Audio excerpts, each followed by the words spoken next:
Hello, everyone, and of course, welcome to my channel.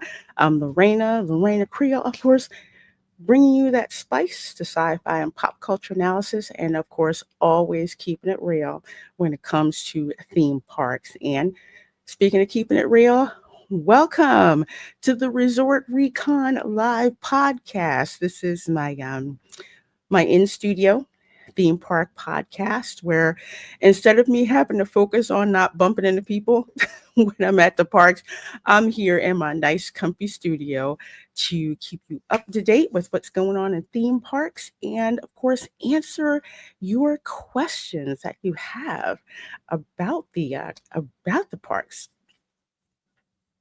I'm dehydrated today. So we've got some theme park aficionado friends that are going to be dropping in a little bit later.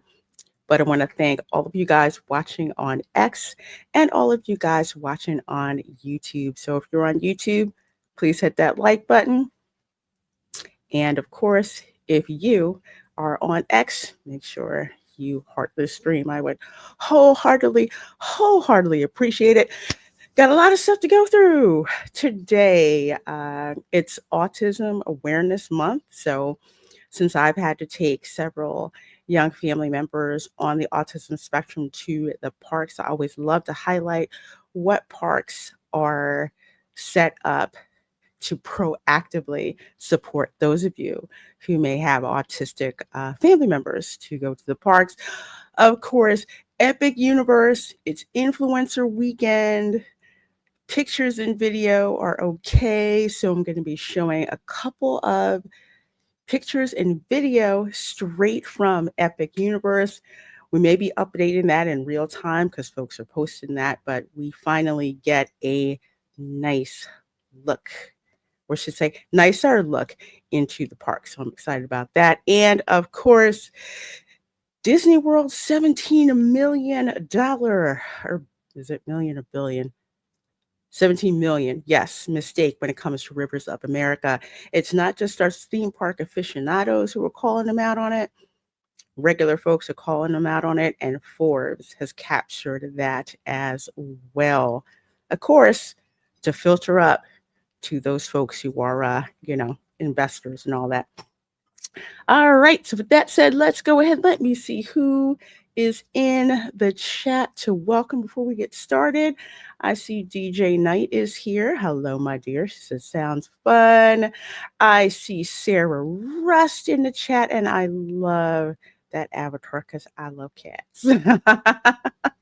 Says, hi, guys. A hi and hello. And let's see. Speaking of cats, lately Professor X has been jumping up here with, to cuddle up with my cuddle up or claim. I don't know which one it is. My gaming PC. So you may see him jump up there. Just ignore him. Hey, Keely Chow says, hey, everybody. Good evening from Hong Kong. I'm so jealous that you're young in Hong Kong. One of my amazing mods. Thank you so much for being here, Keely. And of course, one of my other amazing mods, which would be Tom F. with his doggos in the picture. Says, good morning, all. Welcome into the Recon. Yes, thank you. Thank you. Carter Jennings is here. Hello, my dear. This is good morning. Well, good morning to you. Good morning to you. We've got BR Geist in the chat who says, hi, Lorena. Excuse me. Hi, everyone. Hello. And I love that flower. Love that rose. Rollo Adams, definitely not Dylan Soup, says, hi, Lorena and panel. Sup, chat. I can't change my name back for 2 weeks. Happy April Fools to me. Ooh. How'd that happen? I guess YouTube didn't want you to change your name, right? Yeah, it's kind of like with X. If I want to change my profile photo, it'll take away my blue check mark, and I can't change anything in the profile until they quote unquote approve it, which is why I've been pretty lazy about updating my avatar over there on X. Hello, Slytherin Hobbit. Good to see you, my dear. How is Nuance Hobbit doing? I bet you he's keeping things real interesting, right? Good to see you, my dear. And Hyrax Nixus Live. Hello, hello, hello. Nobody wants this Disney. Please stop. It's a sinking ship and it's going to, I believe you mean flounder. Yes, you were absolutely right. We're going to be talking about that. Going to be talking about that a little bit later. And welcome. Hey, Ron, since I'm running behind in my day, that sounds like me. I'm going to try and hop in for a bit if I can. No worries. You know, you always got a seat. You always got a seat to drop in. If you have a chance. No, no, no worries. Okay, well, there is 20 folks in here so far. Ah, Erica's here. This is perfect, perfect timing. How you doing, my dear? Hello, dining table shopping today. Oh my, did you find anything? Yeah, teak wood, farmhouse table made out of like reclaimed teak wood, handmade. Yep, I know. Ooh, I'm excited. that sounds so good. Sounds so beautiful. Oh my gosh, that is awesome. That is awesome. So I'm glad you're here, my dear. Glad you're here along with all our other folks. Hey, Goofar35. And Slytherin Hobbit says Nuanced Hobbit is doing great, trying to sleep, but the dog is barking. He's Aw. about, is it 3 months? Slytherin Hobbit? I think he's 3 months. He's so precious. Oh my gosh, he's so precious. All right, well, let's go ahead and kick off the show. Of course, I have to show y'all something that's absolutely hilarious. Be careful around some of Oh, these theme park characters, especially in the Caribbean, because we're different. We're different down here. This is at beaches.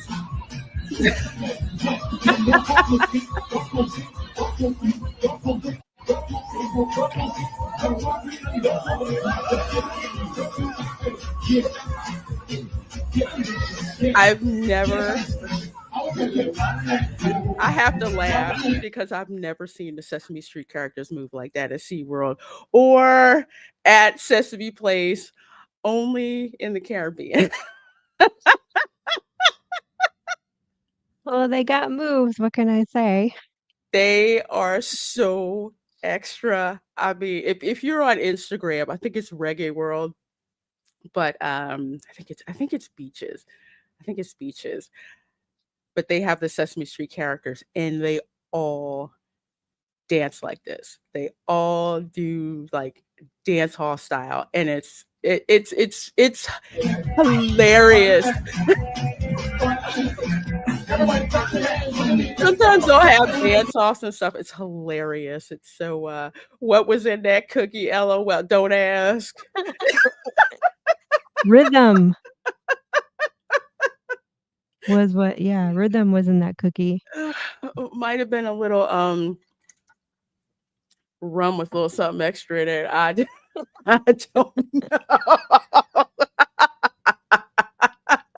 Special cookies that day. Oh my gosh. He was like laugh Keely Child's laughing. He said I might need to try those cookies. But yeah, that is I believe that's Beaches. That is in Jamaica. I think there's one that's in Turks and Caicos and they have the Sesame Street characters.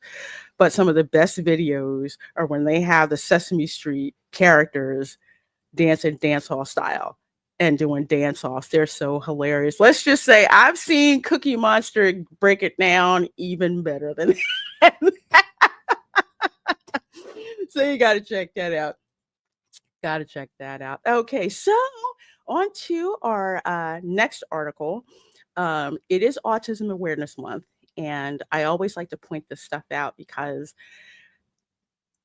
back in the day, I would bring family members who were on the autism spectrum to the parks, and actually Disney was one of those parks.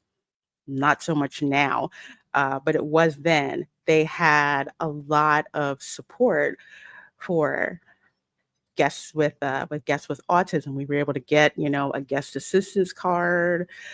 without really any without any issue. Camera girl, of course, she's on the spectrum. She has Asperger's syndrome, and they would either give her a quiet place to wait until they could bring her in line, or they would say, "Okay, go ahead and get in the fast pass lane." And one of the coolest things at Disney when she was really little, instead of having to wait like an hour and a half in line for the princesses, they kind of brought her, around the back. And we saw really cool stuff. Like Minnie Mouse, she got like a little card from Little Girl and she's jumping up and down and showing people the card and everything. And they just took extra time with Camera Girl. So it was really, really fun, a lot of fun. And Peppa Pig theme park, which is actually right near Legoland. For those who don't know, Peppa Pig is pretty big up there. My nieces and nephews love Peppa Pig. They are a certified autism center with a full sensory guide to help you plan out your perfect trip. You have some people on the spectrum who are sensory avoidant, so they have to have like headphones to like filter information out. And then some of the autism spectrum are sensory seeking. That's why they call it a spectrum. It's a different thing of behaviors. But over here at Peppa Pig theme park, the autism specialists that'll come around to help you, they are known as puddle jumpers, which I thought was really, really cool.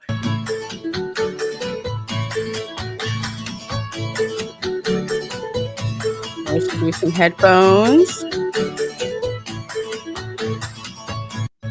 So it's just a nice helpful thing to plan your day. You just go to guest services and all of that. But I don't know, Erica, have you heard of this park before? Yeah, I'm actually was wondering how popular it actually is because my boys, I mean, they're boys. The Peppa Pig wasn't a thing when they were growing up, so I'm not but I guess it's really is it as popular as Bluey? Are they, like, up there? I would say it's up there. I would say it's the predecessor before Bluey. Mm, Camera okay. Girl was seriously into Peppa Pig. I mean, it was huge. The merchandise, the show. It's on the level of Bluey before Bluey. One of those Mhm. shows where it's for kids, but just, the writing was so good. But yeah, it is. So much so that they opened this park, which is right near, I think like right near to Legoland. So yeah, it is pretty popular. And It's big in the lots- UK too, isn't it? Isn't it yes, popular in the UK? yes. Yeah. That's its origins, and they made a park over here in the US, in Orlando, because we get a lot of British tourists. That's an understatement, Yeah. um, but we do. Mhm. We get a lot of them, and usually they'll stay for, like, a month or so to visit, like, all the theme parks. Oh, you didn't know Slytherin Hobbit? Yeah, yeah, Peppa Pig Park. It's in Winter Garden. So it's in Winter Garden. And it's right near, literally right next to Legoland. You have the Legoland Hotel and all of that stuff. And, they have annual That's passes, they have convenient. vacation packages. Um, Mm. my sister was going to bring their family there, but they couldn't, it's like it didn't fit in the budget, but they had really wanted to go because they loved like everything that they had, and especially support for those on the spectrum. Yep. I like to talk up some of these parks that are not as well known as Disney, but give you a lot of value, and families really enjoy it. Hey, Arlene, good to see ya. It says very cute. Yes, it They're is a like cute little park. tykes theme parks for, Yes. like, little ones. I remember, Laurie Park Zoo back in the '80s. They used to have an adjacent, oh gosh, like, little carnival theme park. I really wouldn't call it a theme park, but it was, like, little tyke-ish. I remember my grandfather taking me there, on outings. Hmm. Yeah, it's such a cute park. Such a cute park, and I like to talk it up to folks. So if the kids are too little to really go to Disney, you can take them to a place like this. And the Legoland Park is awesome. That's what I'm gonna say. It is awesome. They even have like a Legoland what's it? Legoland Hotel. Oh, I didn't know they had a hotel. Yep, they have a Legoland hotel. So one of these days, I will have to check it out when my nieces and nephews come back to visit. Hey, Barryon, good to see you. Yeah, and it is real cute. Well, speaking of cute, Oh my gosh. speaking of cute, Oh my gosh. Look at his face. from the official Universal Orlando account on X, this is what they dropped.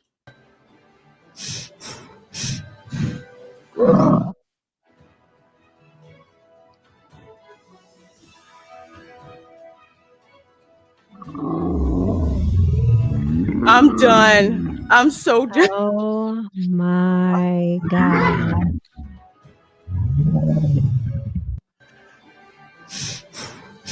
I You think mean, people will faint over the excitement? Plus, I'm like halfway expecting someone to just be like, "Ugh," you know? probably the parents more than likely. I mean, e- e-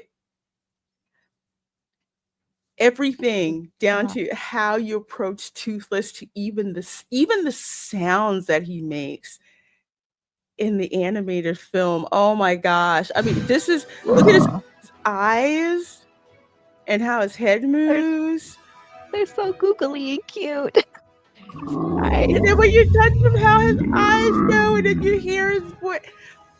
Oh my gosh. This Oh is my god. this is the thing that the Universal Creative said when they were talking about putting together Isla Burke, that they wanted this particular experience. And they were like almost crying when they were talking about it, reenacting that moment where Hiccup gets to touch, Toothless on his head. This is going to be seriously popular. I'm a little scared about how long the lines are going to be, especially with the park just opening, but it looks to be so worth it. I mean, Erica, have you Yeah. seen anything like this? No, I mean, and what a time to be alive to witness this, especially us 80s kids that were just imagining this kind of stuff in the 80s and 90s and to see it come to fruition. It's like someone else in our peer group just said, "Yes, so we're gonna do this." And it's like right there in front of us. Um, oh gosh. And I told Raph, I said, the Epic Universe is doing the, what do you call them? The VIP tours, like what Disney does. I Yeah. said, "You know what? I think it'd be worth it, just me and you, you know? If you're a small family or just 2 adults, I'd say it's worth it considering what this park has to offer. I think it might be worth the added cost just so you can see everything and even get a little bit of behind the scenes, maybe. I don't know if they would go that far, and I wouldn't even care, you know? It would just be cool to be taken around the park by someone who really knows it. Yeah, I've been on the VIP tours at Universal, both at Universal Hollywood and Universal Orlando. And the VIP tours, number one, they are priced definitely cheaper than Disney. And two, I mean, yeah, it is pricey, but it's like, yeah, okay, we can swing it. And these are all the benefits that you get. So I highly recommend the VIP tours at Universal. Folks seem to love them. I love them. You've got, somebody there personally to take you around. They also tell you like some behind the scenes facts. And I believe for the attractions, you get in the express lane. And then Mhm. you actually have an express pass for the rest of the day, I believe, to use. So definitely, I would highly recommend the VIP tours at Universal, especially the one for Halloween Horror Nights. Actually, Oh, I forgot Kid, about that one. kids are gonna love that. Kids are gonna want one. The merchandise is Yeah. insane. I, Did I you see the popcorn bucket of Toothless and those little wings flap? Oh, yes, I'm yes. not one for popcorn buckets, but that was really cute. Oh my gosh, I saw that. And the popcorn bucket, the toothless backpack. It literally looks like like a stuffy, like toothless is stuffy, but it's got like a zipper so you can put stuff on it. They've got the toothless plushies. Oh my gosh, it is absolutely insane. And Erica, you're absolutely right. You've got people at Universal Creative you know, who were like our age. I remember growing up in like the 80s and Mhm. 90s, and to be able to capture that experience where it's like, what if we could have it like this? Oh, Oh we my had big gosh. imaginations back then because we didn't have all this technology. So when Mhm. you would go outside to play, all you had was your imagination. And you would, at least in our neighborhood and with the kids I grew up with, I mean, we would even conversate about, oh, wouldn't it be cool if they had this or that, Mhm. and you talk about how big your imagination is as like an 8 to 10 years old. Mhm. Uh, and it just I mean, I remember having conversations on, "Wouldn't it be cool if we had a Nintendo World like Disney and it was on Mhm. Mario?" And here we are. I was like, "Yes, we're finally getting it. I've been waiting for this my whole life." So the 8 to 10-year-old inner me is like, It's like with when the Super Mario movie first came out at Universal at the Cinemark Theater. They had the Super Mario Brothers van, right? Just parked there. People were taking pictures. Not only were they taking pictures, but they were jumping like they were in the video game to take the pictures "Oh, just in front of the truck. And I saw that like repeatedly. That's what people were doing. And it's just like if that if just a truck like that gets people excited, a mhm." whole Nintendo world is going to be insane. I'm like, man, I'm hoping I can visit Super Nintendo World and Dark Universe in the same day. I know, right? It's like the crowds are gonna be so thick. I'm wondering how much you and, like, Nolan and everyone else, like, how much will you guys be able to get done, you know? Yeah, That's such a massive park. it is. It is absolutely massive, and I'm hoping to get a Paso to preview. Still waiting to hear about those. Goofar 35. I definitely think it's not electronic completely. Like, to be honest. But yeah, you're Oh. right. I'm wondering exactly the technology that they're using for this, because you have to remember, and of course, the technology that's being used here is, how would I say, a lot of stuff they've gotten patents for because they kept running up against the limits of current technology. And we'll say this park was starting to be planned like maybe like 10 years ago. That's what they had to do. It's just like, okay, how do we take that next step to create something that people have never seen before? The only thing close to this that I've seen has been the blue animatronic over at Jurassic Mm. Park. Um, but this is way more advanced. And this is just the meet and greet, because we saw Dart, the one that was like by itself, and it would, the team member would give it certain commands and it would do things. I Is cannot that wait. one maybe gonna be walking around the land? Or is it gonna be have its own stationary meet and greet? I think it's going to be able to move around. I think That's because gonna they be told interesting. us, yeah, they told us that they were going to have animatron like dragons Mhm. walking around, flying around, Mhm. all of that. I Can you cannot. can you imagine the crowds around even that? Mhm. I'm wondering I mean, kudos to Universal to, like, test the waters to see what the crowds are gonna do with Mhm. walking dragon animatronics, but I halfway feel, is that a good idea? You know? I hope I'm just thinking of the excitement and the kids just running, and ah, and I team members being like, "Whoa, whoa, whoa, whoa, whoa," you know what I mean? Like, "Security, security." You know what I mean? Like, "Stampede." Mhm. Yeah, I totally get it, and I think that's why they're restricting the tickets so much. Like, if you Oh, get a multi-day ticket, you can't go to Epic Universe all 3 days. yeah.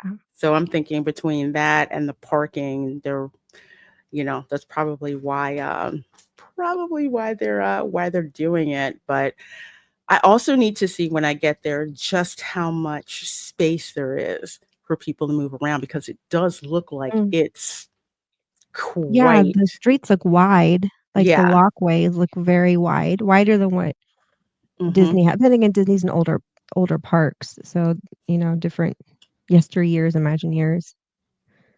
Yeah. So that's definitely something I'll be interested in when I go to see just how much space there is for folks to move around.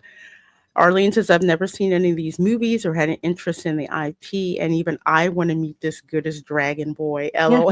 He's so same cute. here. I've only watched the first movie, and it was years ago, and I'm not really what you call into the whole How to Train Your Dragon, but I I dig this more than Stitch, to be honest with you. I don't know why. I hear you. I hear you. Will you be able to Oh, that's stream when you go to Epic? I'm gonna find out. I don't think you can. Well, you know what? That's a good point. I'll find out. a good question. I'll find out if I cannot stream. I'm going to be coming out with videos. So yeah, so I'll let you know. I know this weekend because it's influencer weekend. People are taking videos and pictures, but I don't think they're allowed to live stream. But hopefully they'll lift that restriction. If not, I'm happy with pictures and uh and videos. And if I do live stream, probably be from one of the restaurants. So I would love to live stream from Toad's Cafe and Super Nintendo World. That would be the coolest. I would love that. Real Ventures, this to me is like a mild spoiler, but anything else like Ride POV, I'm trying to avoid. LOL. Same here. Um, I'm not really about doing ride POVs on new attractions because I want for people to be surprised. The queue is fair game. Q's totally fair game, but the ride POVs I really don't like to show. Of course, the other thing is Universal usually does not let you film ride POVs. Let's see. Yep, it's the old Digity magic that's in there. Yes, it is. Yeah, When you you, can it's yeah. it's just the how he moves, his expressions, the Mm. vocalizations that he makes. Oh my gosh, it's just amazing. So cool. I love that. Are they giving pass holder perks at Epic? Parking perk I'm parking perks? I'm Hmm, pass holder perk. Uh I would say, you know what? That's a very good point. That is a very good point. so can you imagine people fighting over the Cause parking at I'm the other not parks? cause I'm Why not for paying free? $30 to like a park. Honestly, I Shoot, I would park over Universal and just take the bus over to Epic, That's what frankly. I'm saying. They'd be stupid not to, I you would. know? I mean, it's not that far.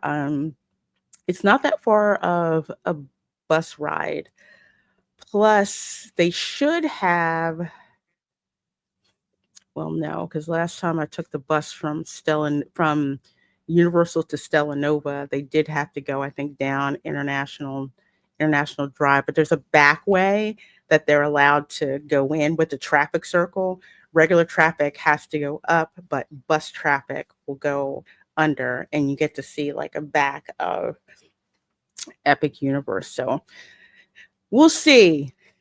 We will very, very much see. And information about past holder previews, again, as soon as that information comes out, I will be dropping it so folks can get on that. I'm surprised they Um, haven't said anything. The park is already opening in the next month and a few weeks. yeah. Like, it's getting close. I would think word would have gotten out by now. They would make some Mhm. kind of announcement. I think we're going to be last because they said they're going to have pass holder previews, but pass holders we will pretty much be last. Someone was live streaming from Dragonland on TikTok. Oh, okay. And the media can post the walkarounds, but not the rides Mm. yet. Okay. And that's kind of fair game.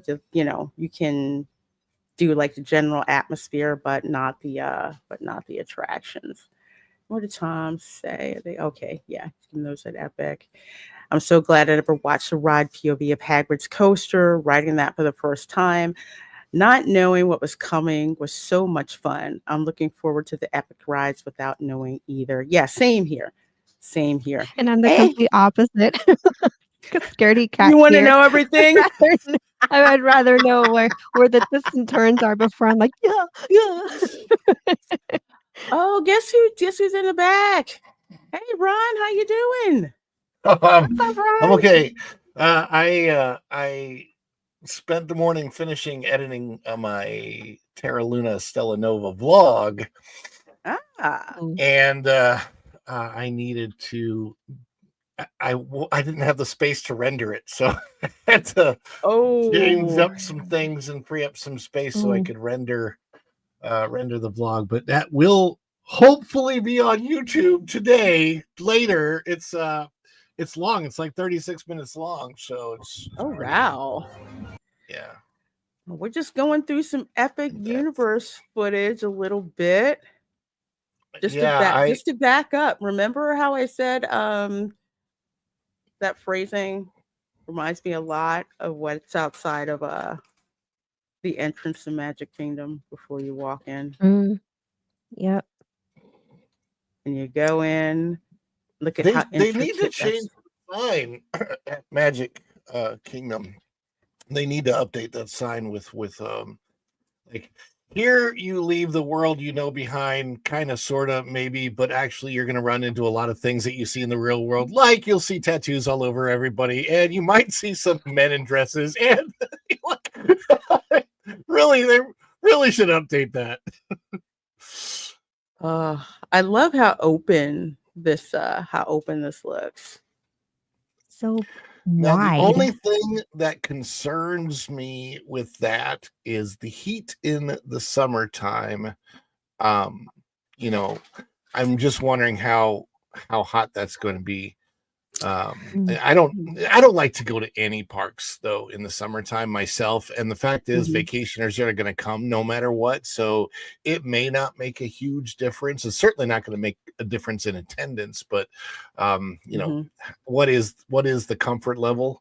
My family, we don't even. Mm. It's already 90 degrees here, by the way. People that don't know, it's 90 in Orlando. I don't know about today, but yesterday Mm-hmm. it was nasty hot, and I'm like, oh god, already? Come on, it's only April. I know that's that weird. It's like, hey, we're getting it. We're warming up the oven, so get ready. I think what this reminds me of is with Epcot. Back in the day with Epcot, where you'd walk in and the middle part was open, but on the Mhm. sides was everything that you could go through Yeah. that was covered. They've got another thing about this park. They brought in trees, y'all. Oh, Yeah, a Like oh, lot of like yeah. trees. yes, like they brought in a lot of trees and Mhm, they have a lot of water um mhm. as well, which And is really very you never know what they might tweak down the road, maybe we coulda maybe added this or done that. Um, they'll get customer feedback and even themselves, all these people that created the park are going to be going to the park and, Right. they'll realize, maybe we coulda done a mhm. few things here and there, and maybe they'll come later down the road. But Well, at that's the least one it thing with Universal too is that they will actually listen Yeah. to Oh, yeah. yeah, their client base. They're all about making that money.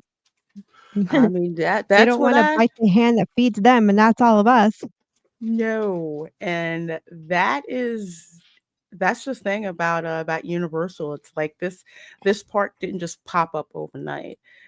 This part came about because of a lot of market research that Universal was doing, asking real people who were coming in and spending Mhm. their money, picking their brains about everything. And yeah, it's exactly what they have going on.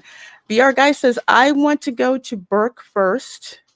I know it'll be hard for me to leave, especially if there are walking around dragons.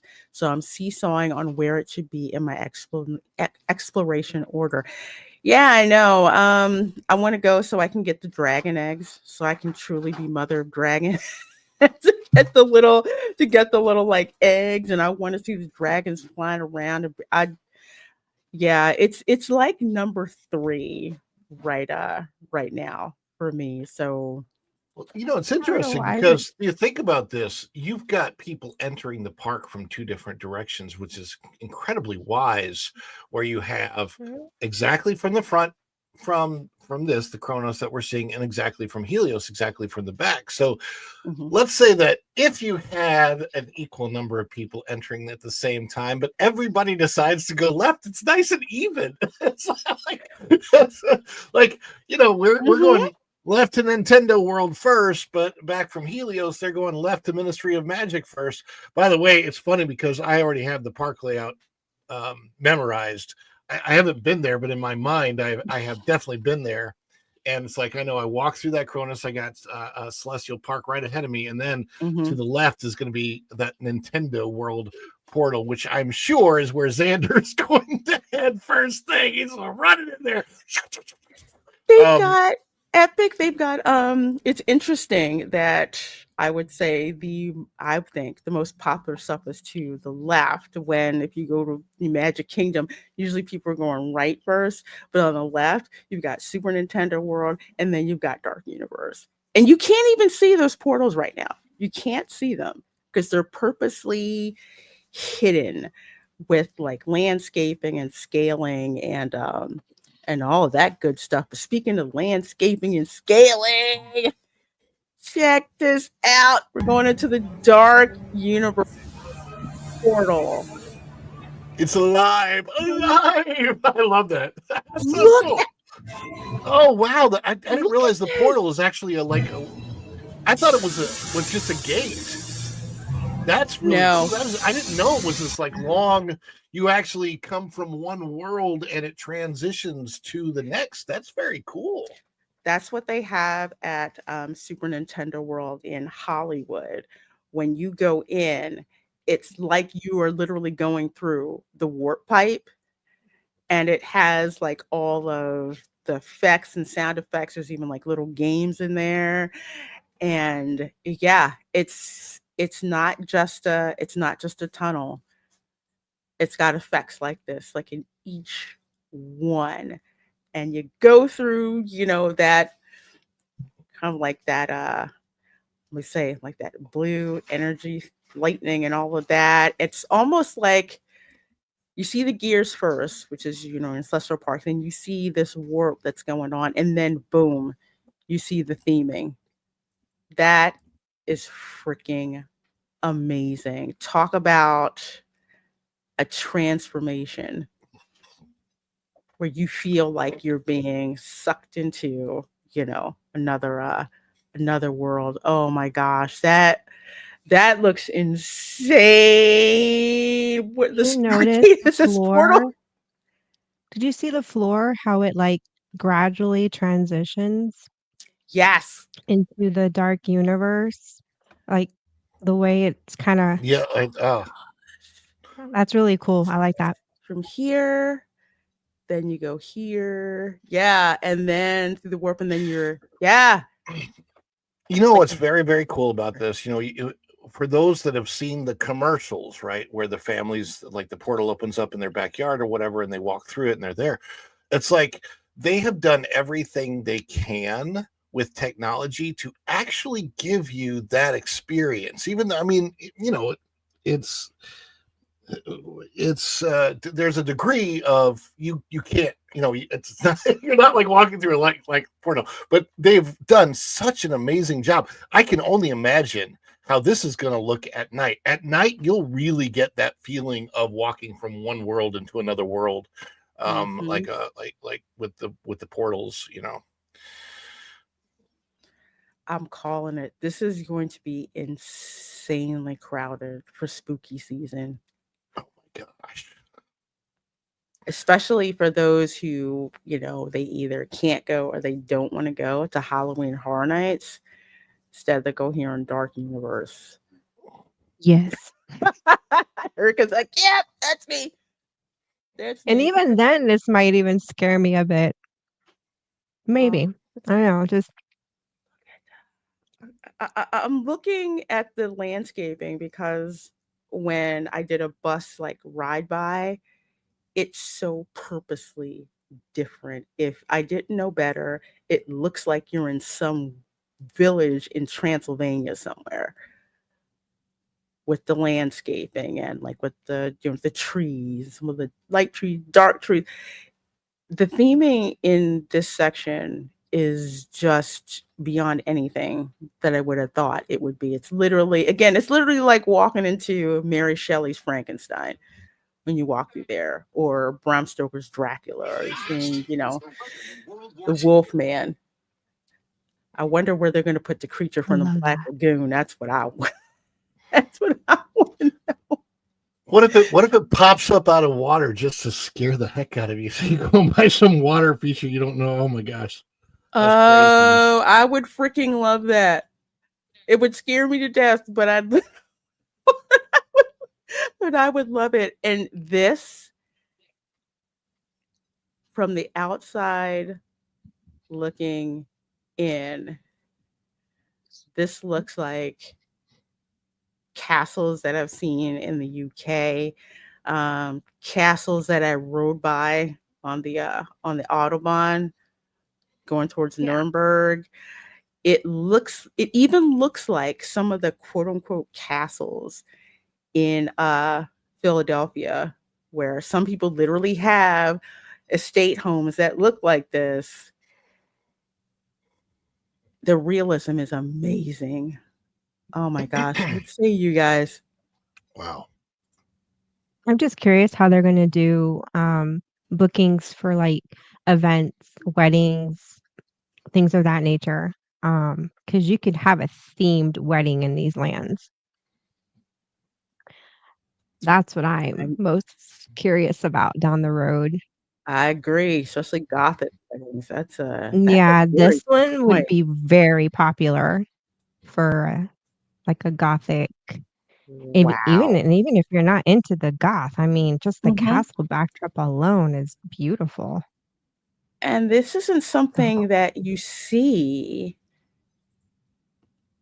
in anytime. Orlando, like at all.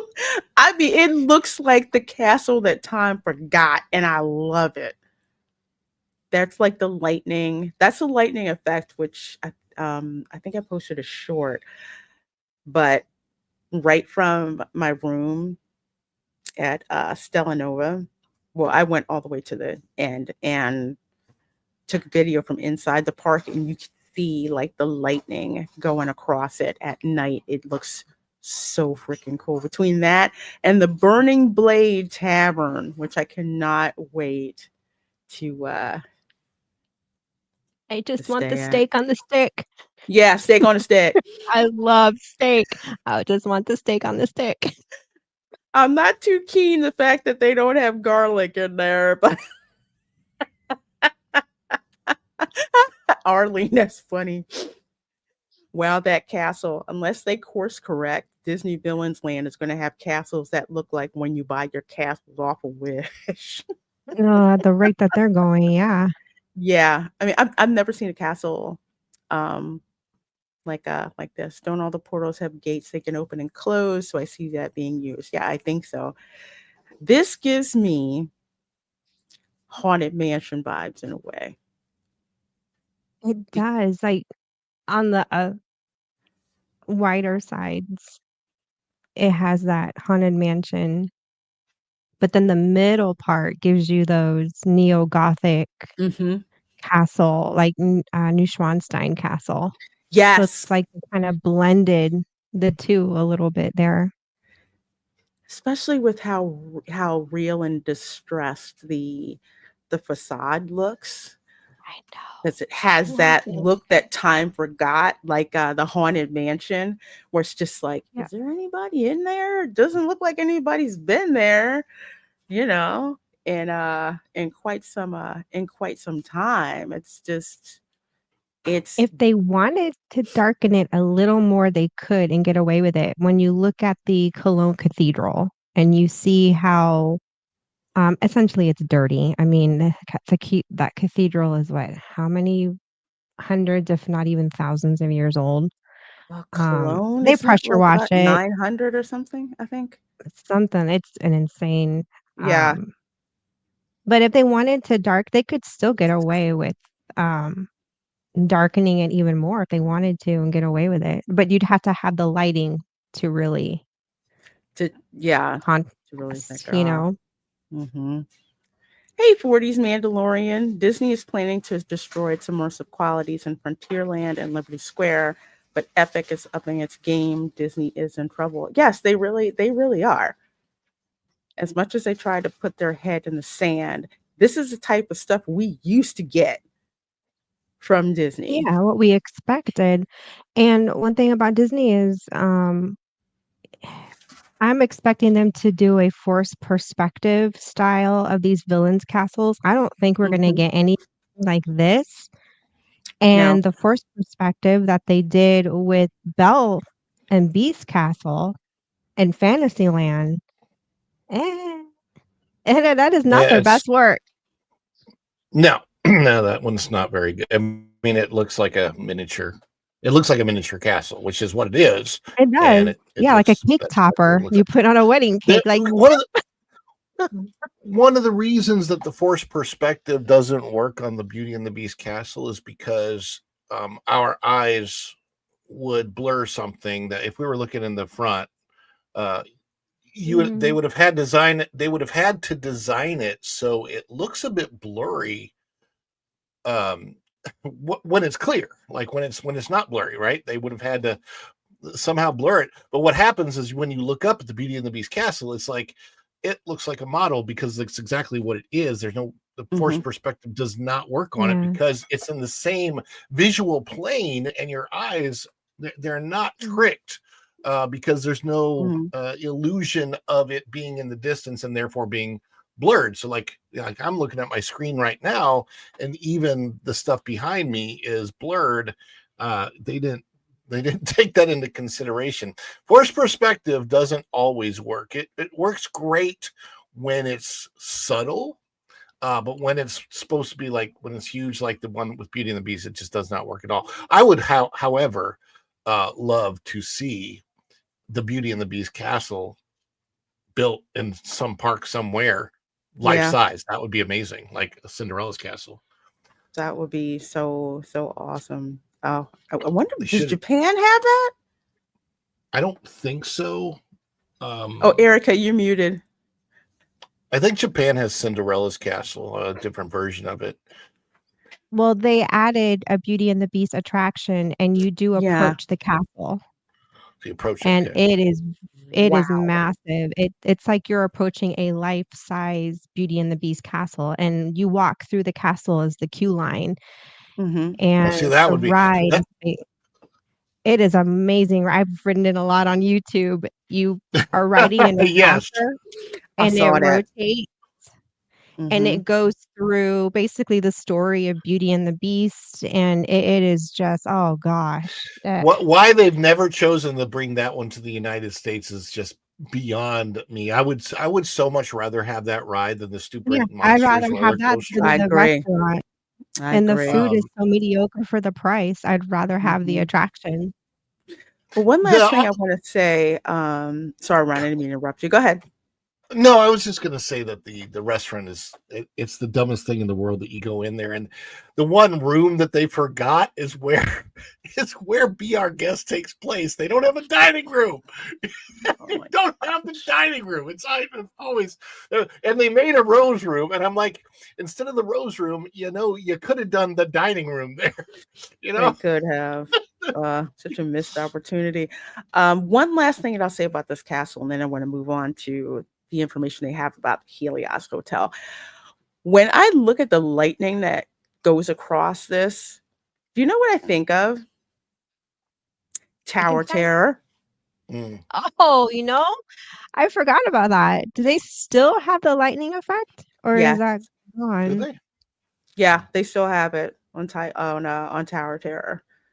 That's just something that I thought about because then again, that's another attraction of something that looks like time forgot when you go into the Hollywood Hotel and just with the distressing when you go inside the lobby and it's crazy how the lobby looks. It's like frozen, in time and it's got like all the cobwebs and stuff on that. But the facade, it just reminds me of uh I of that will for some I will reason. say this about the Tower of Terror. Tower of Terror is at Hollywood Studios specifically too, because it's different in every other park that it's in. But specifically at Hollywood Studios, the Tower of Terror.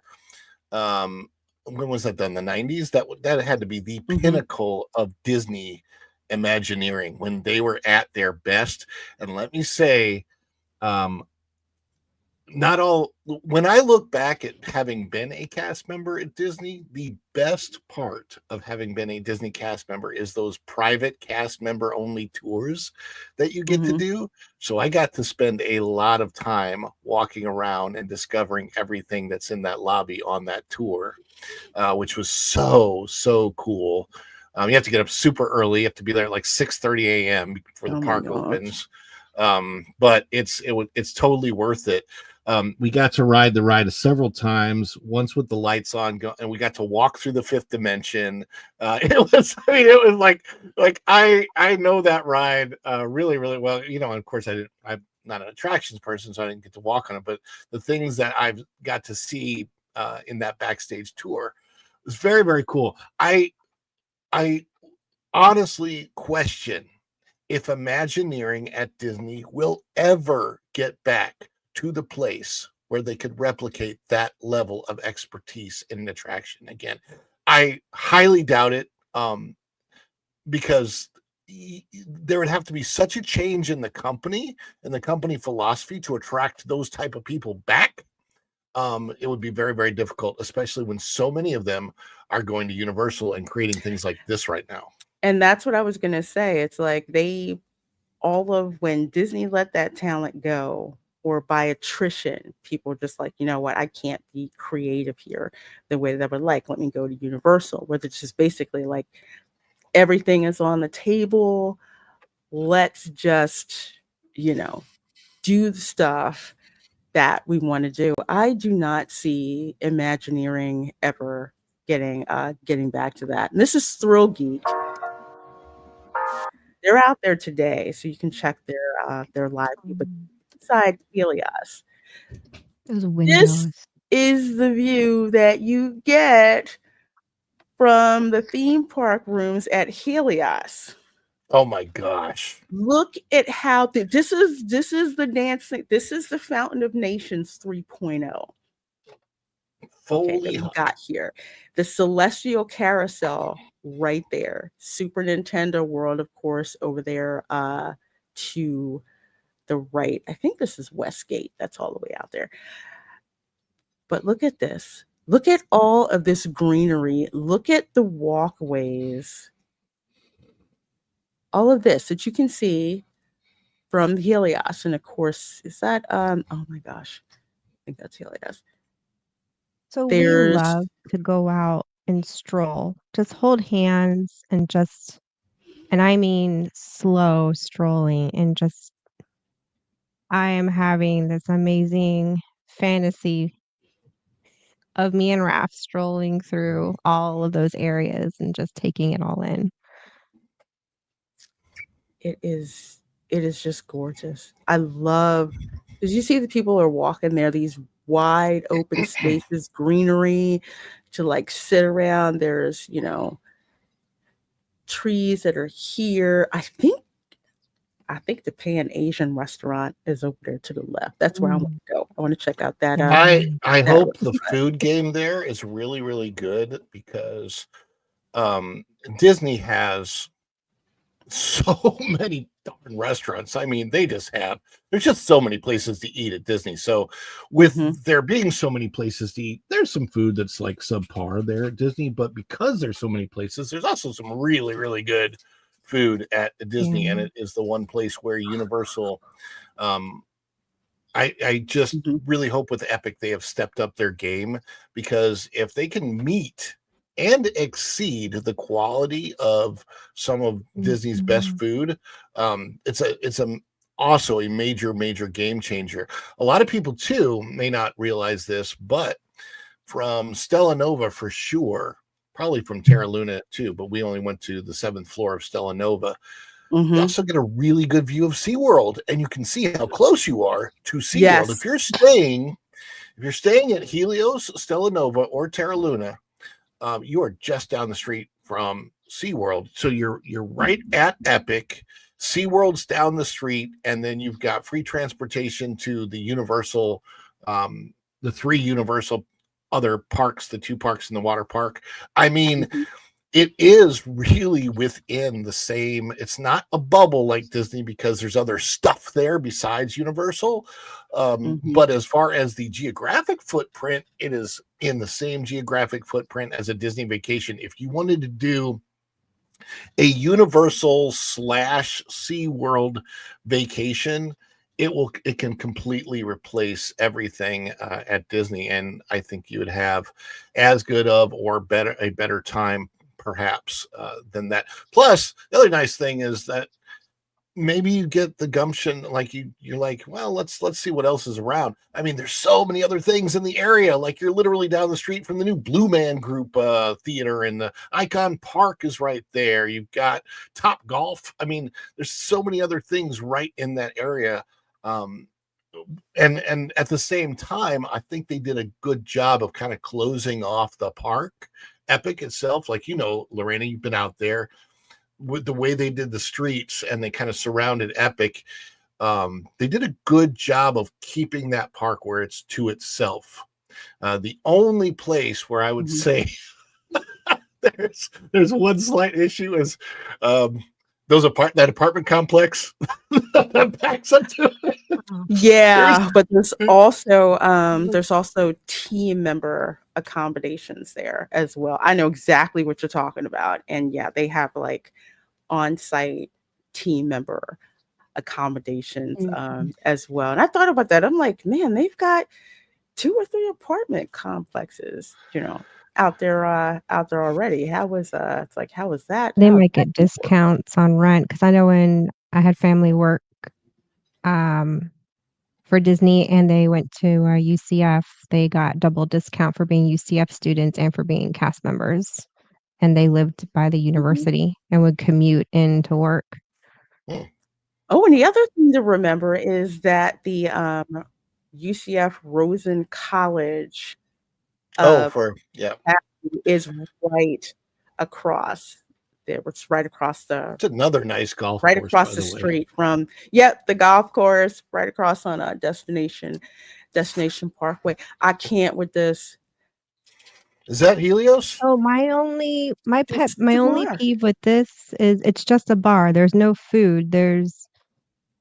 I was kind of hoping Epic would have a fine dining, maybe not as to the caliber of like Victoria and Albert's, but maybe up there with the other signature, restaurants at Like with Disney, but just at least one Citricos. fine dining place, because it's such a beautiful park and Universal's Mm, stepping it up so much with all of their property. I really hope they start considering more like upscale dining, you know, because I love to eat I more than I drink. ag- I agree. I would think, and this is something that it's like folks kind of need to keep in mind. The prices to stay at Helios are cheaper than the prices to stay at, like, say, the Hard Rock Hotel, um, the Royal Pacific Hotel, and the Portofino Hotel. I think they made the trade off, so to speak, that for cheaper rooms, there's probably going to be some things that won't be there, like Erica, like you were saying, like a fine dining signature restaurant, like the Yachtsman Steakhouse Mm, or Citricos yeah. or something like that. So that may have Mhm. been the trade off, because I everyone's see. been telling you, when I look at the room rates, I'm like, man, that's all for for a park, for a park facing room. But yeah, I get you.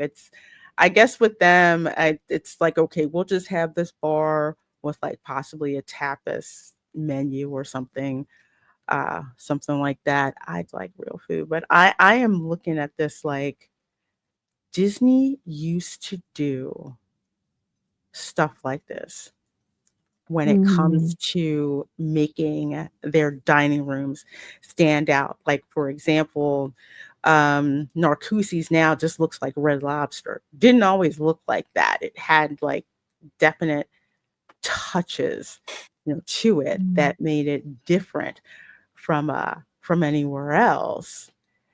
Well, And the wow, restaurant I worked at did that. I mean, I don't know if you've ever been to Toledo, but the I ceiling haven't. at Toledo is pretty Mhm. darn. They did a good job, but like that's so funny because it's such an underrated restaurant at Disney because it's where it is. It's in the Grandestino Tower, which isn't anywhere near any of the parks, and so it's it's a destination restaurant that people Oh, don't want to go out of their way to go to. So it's very Mhm. underrated, and it's I mean they don't even they can't even keep it open 7 days a week. It's only open 5 days a mm-mm. week. It's a beautiful Oh, location, but it's wow. also very loud because all of the Mhm. surfaces Mhm. are hard. They did not like carpet the floor or Um, anything, so a lot of people Mhm. don't I like see. that. It's a really loud location. Plus, instead of having a full-on fireworks view, the way the restaurant is, like, it's a diagonal to the parks, so you don't get a full view of any of the parks fireworks other than Hollywood Right. Studios, which is the one park that doesn't have fireworks right now. So there's good things Mhm. about it and bad things about it, but the ceiling's really cool. Where so is this in Helios? Is there this in the park somewhere?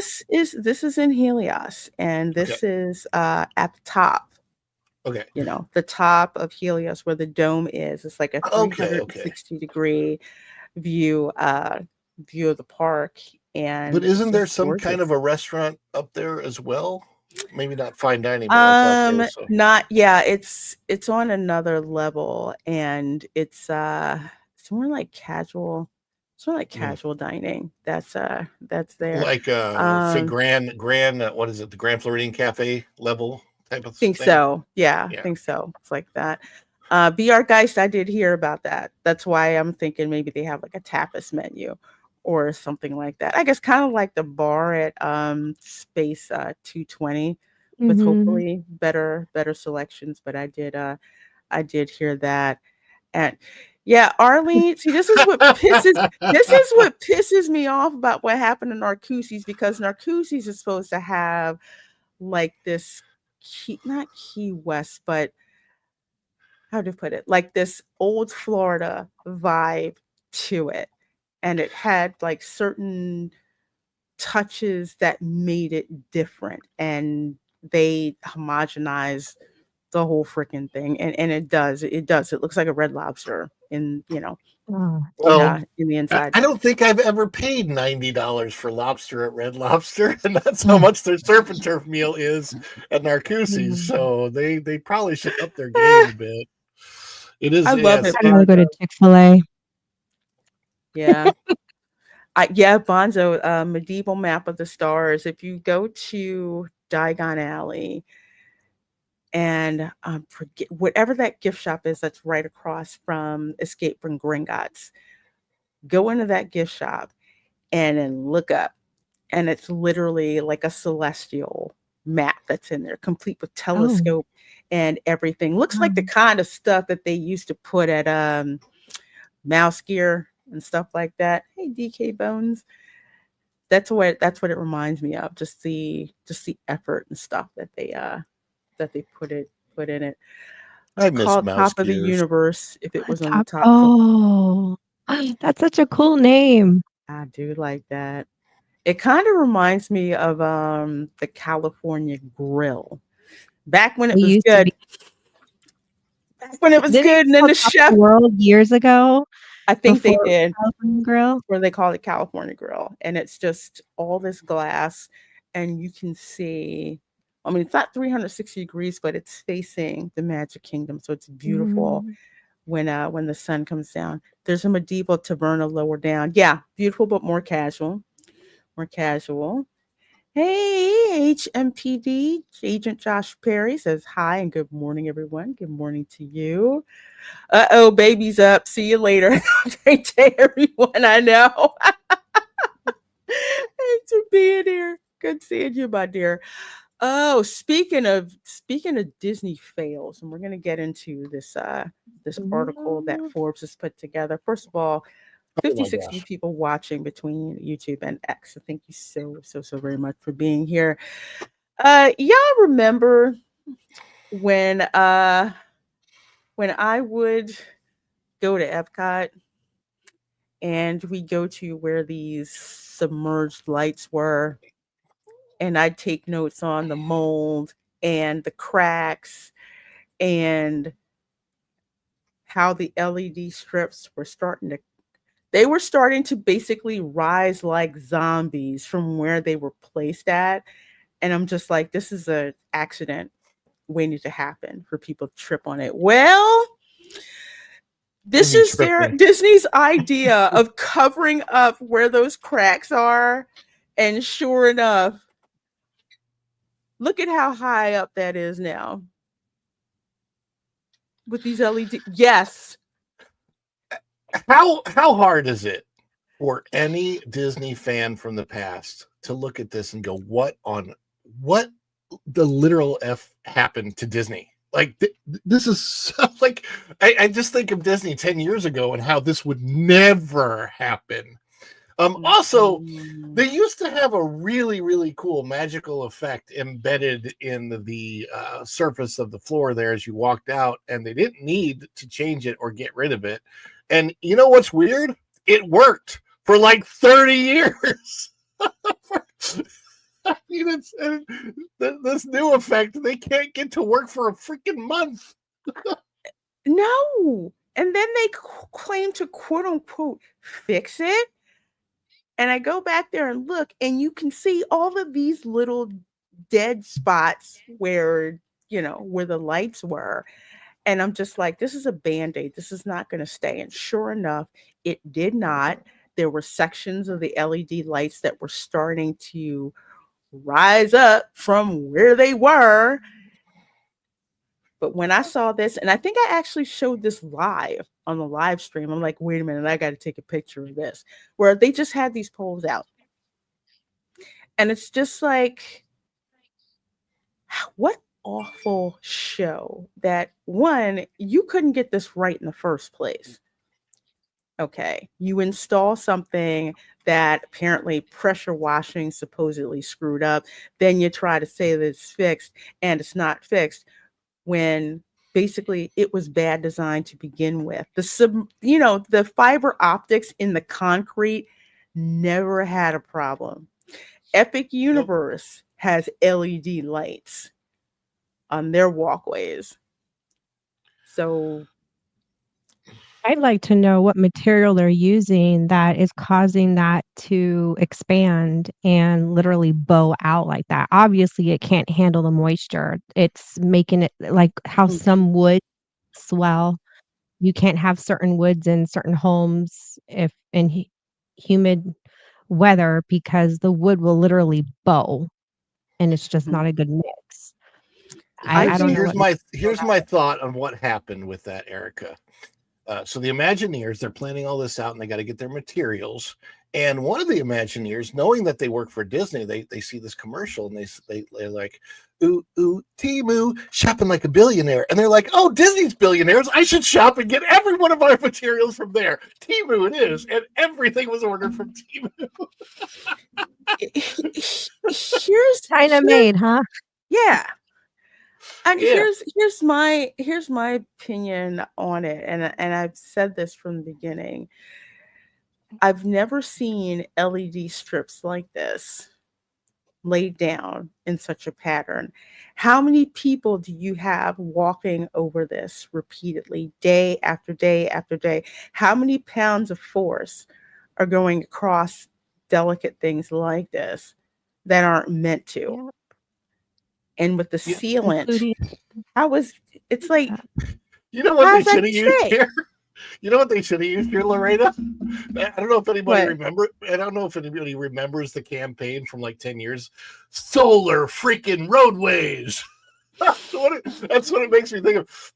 There was a campaign where they were trying to like get these octagonal glass things that had LEDs in them, and Mm-hmm. they would power themselves because they were made with solar panels inside, but they could never get them to work because they have to be traveled on, and vehicles crush stuff like that. And that's I'm like, the only place that something like that could work is in Epcot. And they did this instead, and it's even worse. But you know what they should do? Here's a crazy idea, Disney. Get rid of that inclusion key that clearly doesn't mean what it says, and maybe go back to honoring keys like safety and show. And maybe get your priorities back in line, Disney, and help with the guest and the guest experience, because the guest experience at Disney is not $100+ a day per person experience. And that's the biggest problem with all of this is what they charge to get into the parks now per person per day, the upgrades with the lightning lane and the multi-pass and the premier pass and the single Mm-hmm. lightning lane pass and all of that stuff. And you get this? Seriously? That's Yeah, unbelievable. this is what we get. This is called piss poor design. Somebody, the person, first of all, they do not have the cranky Imagineer with the decades of experience that'll basically say that's not going to work. And I'm going to tell you why this is not going to work. It's And because the he folks are like, left. okay, yeah, because he left. It's like, okay, you don't want to pay attention to me. All right, don't do it. But that's why, in all my years of being an engineer, you've got to have that guy look at it and have that guy tell you. And speaking of that guy, Go and Shogi, thank you much, so much for gifting those 5 Reina Creole memberships. I so do appreciate that, my dear. Thank you. Thank you. Thank you. Thank you. Let's see. You know what? Hit him up. Daggone it. Yeah, I am. Here we go. This is pathetic. Join in, folks. It's yodeling time. Here at Lester's Elephant green screen effect. Too freaking funny. Thank you, Hey, Going Shogi. I appreciate that, my dear, so much for sharing the love. Please make sure you and thank Going Shogi if you got a gifted membership. speaking of Lester's Possum Park, when I walked out my door this morning and looked down by my little retention pond, I saw one of the biggest possums I've ever seen just walking by, hanging out. I was like, come here, guy, come here. This is I mean, what, 2 feet, I don't know foot if and a I'd half long? touch one. Have you seen their teeth? They're like razor No, sharp. I was way far away from it. I wasn't close to it, but I was looking at it from the balcony down Mm-hmm. below. But I mean I haven't seen a possum in a while, and during the daytime it's very surprising to see a possum during the daytime. This was like, I want to say 9 o'clock in the morning or something. So it was a little surprising. They kind of slowly, scooted off into the swamp that we have right next to us, and hope We hope he have or one she that is come up and okay. eat cat food at my parents' house, and that Yeah, thing would just smack. All you would hear is this. yeah, we have a ton of And you raccoons would around here. bowl rattle around the cement, on the little cement pad they had in the back. Yeah, digging into the cat food because the cat didn't want Mm-hmm. picky, picky thing.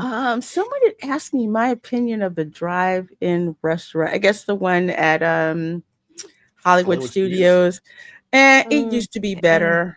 I mean, the atmosphere is definitely different. I don't want them messing with the theme because the drive-in theme is pretty cool, but they've got to up their food quality game, so to speak. It's not high on my list for uh for that, but yeah, that's I kind of I I haven't been to went that there once, restaurant. and it was a one and done for us.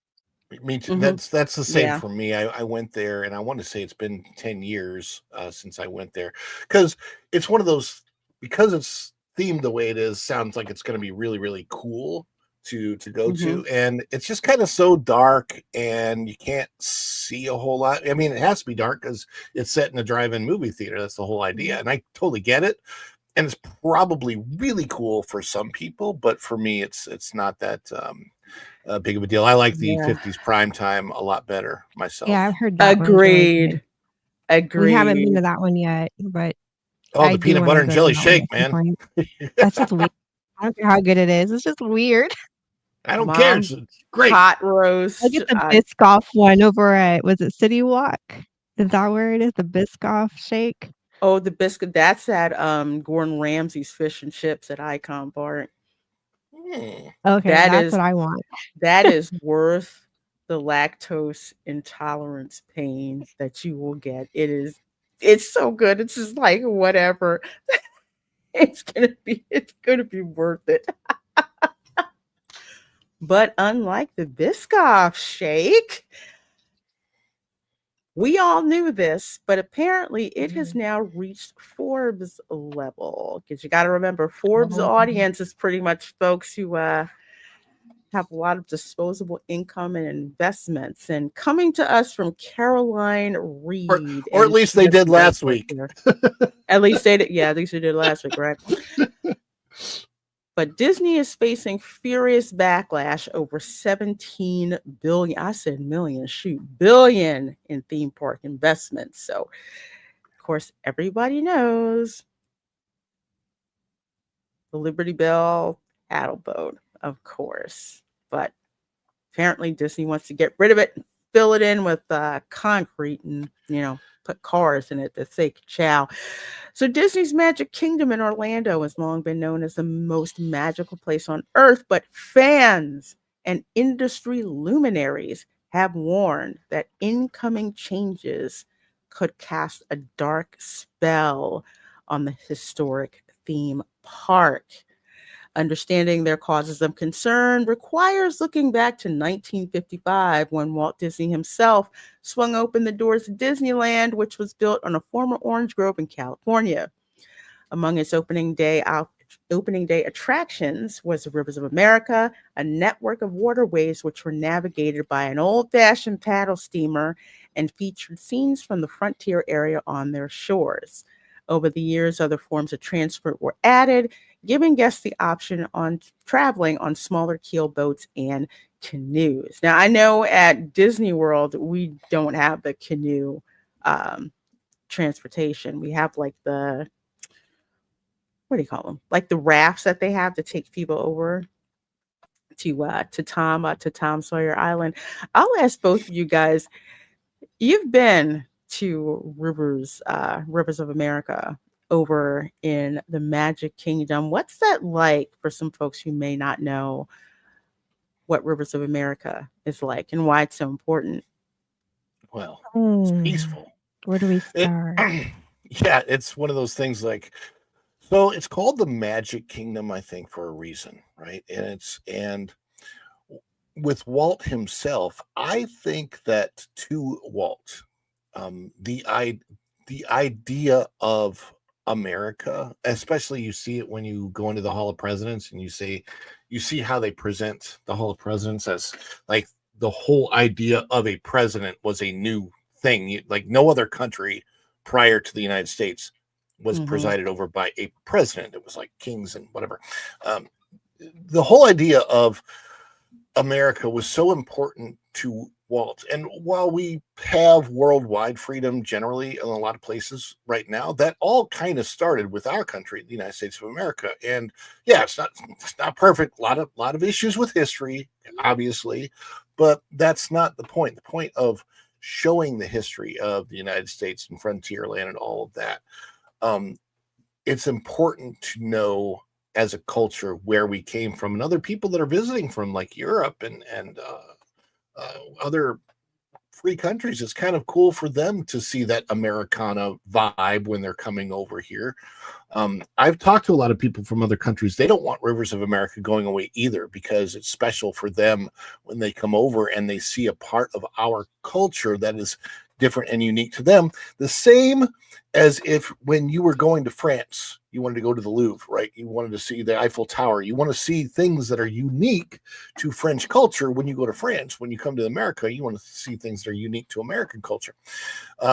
It's such an important thing on that level, eh, but on a whole other level, it's also important for you to have this place in the park where it's go go go. Oh my gosh, I just finished the carousel and let's say I just finished the carousel and Peter Pan's Flight and Small World and Haunted Mansion and whew, 4 attractions in a row, and I really need a break. I need to get to a place where I need some headspace and get quiet. I don't want to go all the way back to my hotel because that's a journey.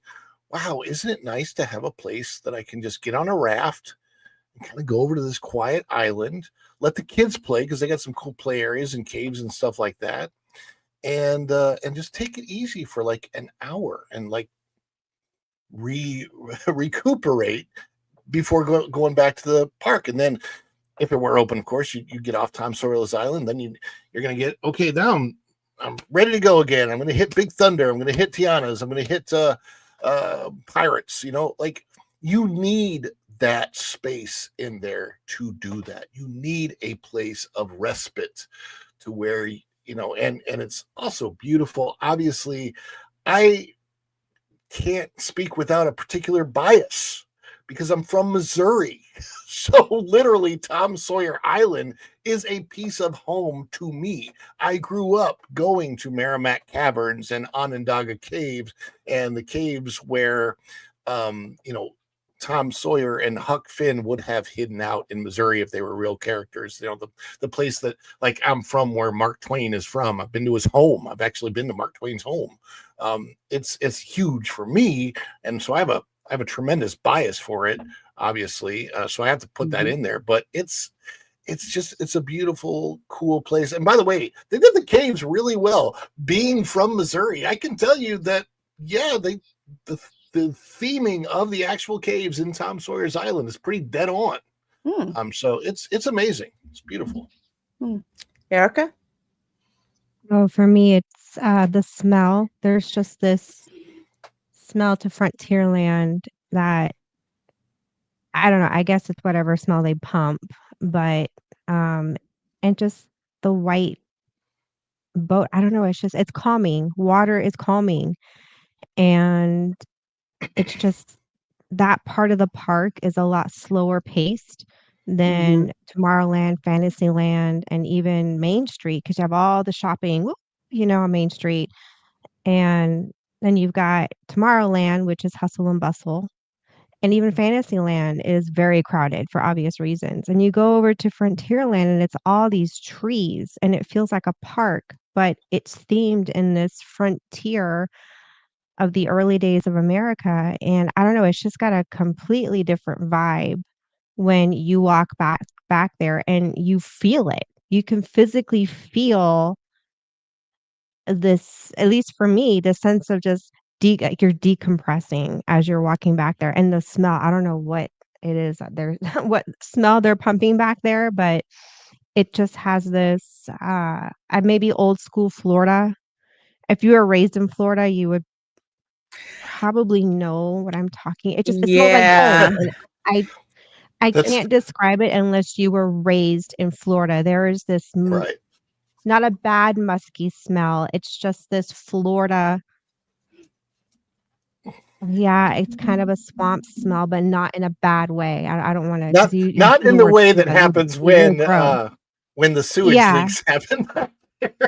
and it could be the bromamine in the water. It could I be think whatever they so. put in The there to keep the bromelain water, plus the um limestone that we naturally have in the water oh, table. that's probably what we're smelling is the limestone. I didn't even think about that because that makes perfect sense. And it's just a very distinct Florida smell, and that part of the park really has that versus the other areas, they're really perfumed pump Mhm. smells, like on Main Street and, Fantasyland. We're over at this part of the park, it's more natural to Florida, and I don't know, it's just a totally different vibe. One of my favorite areas, especially as the sun is going down at dusk, I love to head to Frontierland just to walk around during, when the sun is setting. And you go from that transition to dusk to dark, and I love walking around back there at night in the evening. Yeah, it's just it is this different different vibe. It's like time seems to really slow down Yeah. because in a way you're going back in time. And I Mhm. know for me that whole area was like fun to walk, walk along. I call it the river walk, even though it's, Rivers of America, but just to walk, see the paddle boats go up and down. If you are familiar with the Mississippi River at all near like New Orleans, seeing paddle boats going up and down the Mississippi River from New Orleans up to like say northern Mississippi was like a regular thing to see. So while you had like say um, not necessarily Missouri, but the Mississippi River lifestyle. And that's something that Mark Twain captured in his writing when he writes about, the Mississippi River and life on the river and the commerce on the river and, all of that. You get to experience that. You can get, your You what know, would they say? Get your turkey leg, you get your coonskin cap to put yeah, on, you go down to when it was a shooting range, now it's a DVC lounge, but you get to go down to, they the used to frontier sell. shooting lane. They used to sell the pop. I don't think they sell them anymore, but they used to sell the pop guns that you Yeah, could they don't Oh, anymore. yeah. I I remember when remember they those. did. and I mean, I think I bought one of those. I think I got one of those from Magic Kingdom when I was little. As one of those little, not the cap gun, but the pop gun that had Mhm. like it was a air pop thing, and it would pop off. Yeah. And I will tell you, it's funny because seeing the picture of the ship, I think there's some yellow highlights in the picture that I'm seeing, at least the way I'm seeing it, and it reminds me of. You're not going to believe this, but it reminds me of McDonald's. Why? Because growing up, there was a McDonald's riverboat downtown St. Louis on the shore of the Mississippi, right at the base of the arch. I used to go to that McDonald's Don't give them downtown. any ideas. We'll turn It this was boat into some kind of McDonald's. yeah, it was fun. The biggest surprise to me about them wanting to get rid of this is like you just put Tiana's Bayou Adventure in, which um there's no mountains in the bayou, right? And you took a mountain and you covered it with broccoli and you're calling it a bayou and you put Tiana there. Okay, fine. Well, at least it's in theme with the riverboat, which looks exactly like the riverboat in Princess and the Frog. And now you're going to take the cohesive theming out of that too? Like, unfreaking believable. Well, They you don't think of people like the elderly and people in wheelchairs and EVs. And, the riverboat is something they can enjoy and it's calming. And what yes. about people that are on spectrum? Maybe they need to be in an area that's just quiet or quieter. They don't think of all of their age demographics that enjoy going to Disney. What's an elderly couple, someone in a wheelchair using an EV gonna do while, this Cars attraction is there? They're just gonna sit on a bench in the heat, and the cement from the sun is gonna bake them in the sun. Like, what? And you've offered them nothing, no escape. You took the park out of theme park at that point. Now you're just an amusement park. And you've Well, downgraded that's the thing. to, They like they care about one thing. First of all, Bob Iger's talked about how much he wants IP in the park and new IP, like the last 20 years, right? And he doesn't. Bob Iger wants nothing that was ever before him to be Mhm. represented in the parks. Like he wants it all. It's all about him.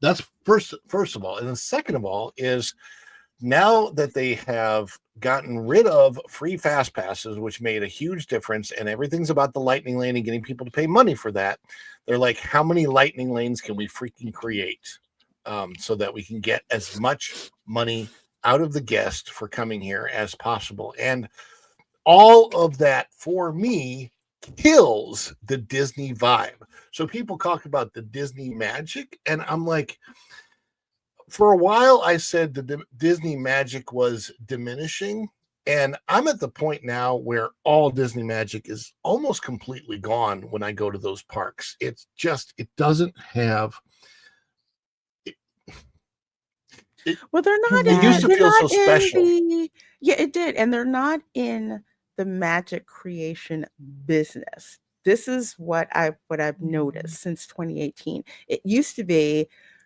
Disney were creating these magical experiences so people want to come here because it's the only place where they can get it. And people are like, yeah, I don't know how they do it, but I'm just impressed by what it is. And you're immersed in that magic. They've replaced creating magic with creating quote unquote product. And this is what I mean. When you talk about creating magic, you're creating magic for all all types of guests. Again, to go back to like say people on the spectrum, because that's what I'm familiar with. For those who are sensory avoidant, it's like they don't want to be where there's a lot of noise. Going over to a place like Rivers of America, it's very quiet. There's nature sounds. That's the other thing. It's not manufactured sounds, it's nature sounds. And there's places where they can kind of go and, relax and Mhm. decompress. Even some who are sensory seeking, some of them are Yep. just like, hey, I just want to go see what it feels like over there, what it looks like. You can Mhm. touch things, and have that type of experience.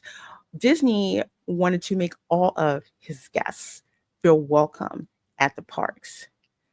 That is no Welcomed and longer comfortable. exactly. That is no longer the Mhm. case. You have a Disney board filled with people who are not theme park people at all. They have no idea really what's going on the ground except for numbers. And they're no longer interested in providing those types of experiences. What they think they're providing now is everyone wants this IP experience, right? And to compare, you have Cars. Okay, I'll compare Cars and Peppa Pig. You ask some kids what's the difference between the two of those. Cars, what? But I know what Peppa Pig is. I know what Minecraft is. I'm Yep. just saying, I know what Bluey is. I know what Nintendo is. I don't know what the heck this is. It's like I Monsters, know why? I know Cars, what Snow why? White was. Yeah, we did. Hmm. We knew exactly we knew what it was, and that certainly is not freaking it whatsoever. So the 17 billion that they're sinking into Walt Disney World, which is going to backfire because they're adding stuff nobody gives a crap about. Like this quote No, from and oh, go old ahead, my dear. old school Disney understood that not everything they created was going to be an iconic story or an iconic character. The Mm-hmm. consumer, the audience would decide that. So when it happens organically, like Frozen, for example, is the most recent one we can say, okay, that was a big hit, and that is going to be a modern day recent iconic story and characters. Prior to that, you would say it was what? From the 90s maybe? The Aladdin, Little Mermaid. Because I can't think of any other than Belle, Ariel, and Jasmine. But something Well, about old Disney is that they understood that. So when they did the IP thing, it was special. And not everything had to be slapping a sticker on the latest, movie they were putting out. They understood, not everything is going to capture the audience like that and for generations to come. And we're putting out essentially 2 movies a year, in the summer and then maybe later during the holiday season. Mm-hmm. If you got one that really permeated with the audience, they were good. And then anything outside of that was just Disney creating, and they were good at it. And the IP thing came second to that, and it made those IPs even more special, and they've completely gotten away from that balance to the point where even if something flops, they would still wanna shove it at you, and they wanna stick it somewhere in the park, and it's like, "Well, wait a second. You're not even really assessing your audience on this. Exactly. You're slapping us with it, and we're telling you, 'Whoa, you need to slow down.'" Like, you've completely lost touch on how you even collect data anymore. Even that, I swear, is manipulated and, somehow just to their greed, to well, Yeah, I their, I don't. guess, hubris. there's Yeah, another I don't. ramification too, and that is that when you put too much IP in the park, guests think they can add their own and IP on the carousel.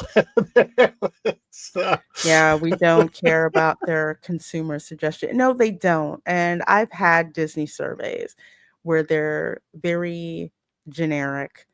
Universals, they go way deep into the details. They will say point blank, how do we compare to Disney? What would you like us to do Yeah, that Disney is not doing? Disney doesn't ask those nope, types of questions. they don't wanna And know. they don't. They You really don't even want to know. they're they're offended at the fact that you even say the word universal. The fact that a guest can't even go to a cast member to ask for, information or directions for any other Orlando attraction, that's essentially not allowed. A cast member isn't gonna answer, at least back in the old days. I don't know about now, but back then, they weren't allowed to. They would Yeah. just refer you to either a phone book or Google, Hmm. but they weren't allowed. And that's another thing I wanted to mention earlier. And Ron, since you're a more recent cast member, um, m- I have this understanding from family that once you go to Universal, you can never be reemployed with Disney, no, that's not true. and I don't. they're I don't. still in that I don't. mindset. Well, But this, well, okay. Let me put it this way: I wouldn't know because I was employed by Universal first. I was employed by Universal Hmm. before I was employed by okay, Disney. Although I don't know if I had that on my resume or anything when my first interview with Disney was very interesting. When it was the first sit down, when I got to the sit down point, because there's like all these other things you have to do first. But my sit down interview was so funny because that was for DVC, and the guy interviewing me, who was the head of DVC at the time, he goes, you have done a lot of different things. Sounds like WDW Pro. And we were talking. Lorena knows. Lorena was there at that conversation after BOMA. He's Oh like, yeah. you've done so many different things. He goes, there must be a story. Tell us your story. And yeah, that's what I did. I told him my story and like basically got hired on the spot because I was a good storyteller. And at that point in time, that's really what Disney was looking for back in 2014. This was middle of 2014 when I first got hired. Disney was looking for very good storytellers. Now, I don't know that that's the case anymore. I don't know what basis they're hiring on. The it's what do they call them? They don't even call it human resources anymore. It's the casting or whatever. They have a whole different way of going about things now versus when I was hired. And it's completely changed. And regardless of Mm. what they say that they've cut back on, or regardless of what their website might say, they're still, as far as I can tell, pretty much fully on board with the whole DEI thing. And still very much immersed in that, that headspace and engrossed to, and it's much more about superficial qualities and traits than will you be good at your job?